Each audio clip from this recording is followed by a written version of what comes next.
L'oiseau qui buvait du lait, Jaroslav Melnik. Dans cette vidéo, je combine une mini-biographie de l'auteur et une ouverture naturelle sur le roman. Salut à toutes et à tous. Mes contenus se concentrent beaucoup sur la littérature aux quatre coins de la planète. Je m'appelle Niri. Je suis cambodgienne. J'aime les gens de toute nationalité, que vous soyez noir, blanc ou vert. Nous sommes tous pareils sur cette terre. Aujourd'hui, on va parler d'un roman qui a marqué les lettres russes et post-soviétiques, L'oiseau qui buvait du lait de Jaroslav Melnik. Je note toutefois que certaines formulations contiennent des éléments fictifs, noms, identités, que je dois me rester fidèle à la réalité littéraire. Petit mot sur l'auteur pour mieux planter le décor. Jaroslav Melnik est un écrivain originaire des anciennes républiques soviétiques. Né dans les années 1960, il a construit une vie moderne et percutante où l'humour noir et l'observation aiguisée des réalités sociales croisent une sensibilité poétique pour ceux qu'on voit peu.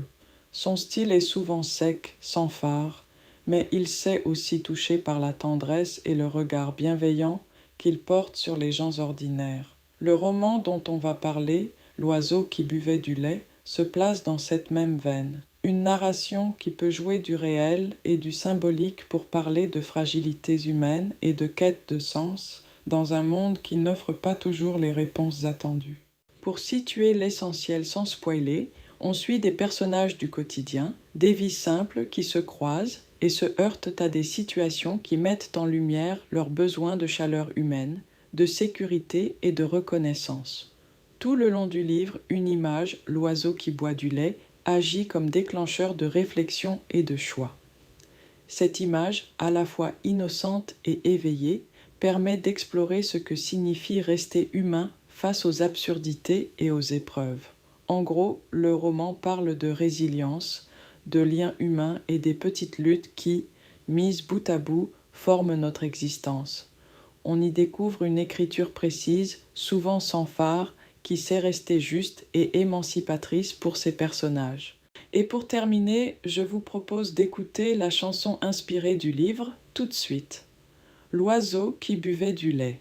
Cependant, je garde une tonalité intuitive, un peu poétique et ouverte à l'interprétation. D'accord ?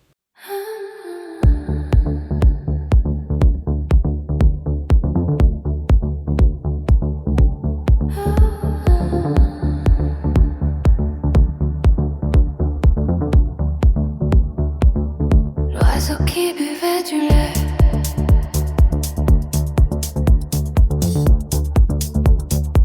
Ce matin-là, il faisait froid. Le village respirait lentement. Une silhouette légère, un rêve excitant. Un oiseau sur le rebord, au bec trempé de sel. Scellé qui tombe comme un rituel. On disait ne touche pas ce mystère. Pourtant il cherche encore la réponse dans l'air. Une douceur qui sait rester frais quand un dos touche en sel et séqué.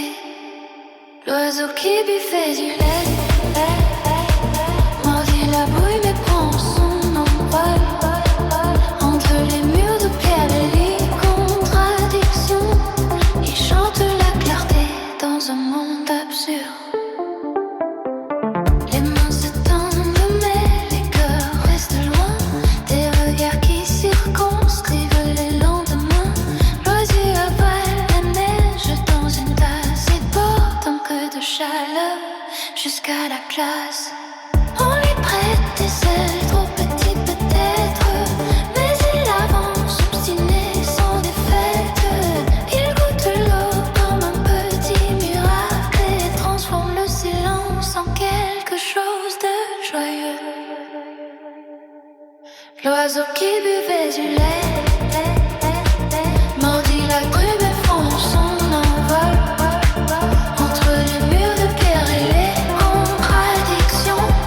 Il chante la clarté dans un monde absurde. Et si le lait devenait buvable, si toute grande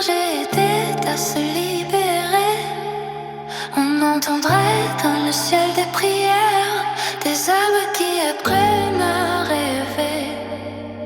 Puis vient le soir, les feuilles se ferment. Le ciel s'emplit d'un orange qui se serre. Mais l'oiseau ne vole pas vers l'oubli.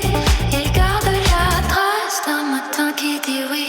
L'oiseau qui buvait du lait mordit la brume et prend son envol. Entre les murs de Keralek, une tradition. Il chante la clarté dans un monde absurde. Alors si un jour tu le vois près de chez toi, écoute son refrain et retiens pourquoi. Parfois il faut boire ce qui apaise pour trouver le courage d'aimer la femme.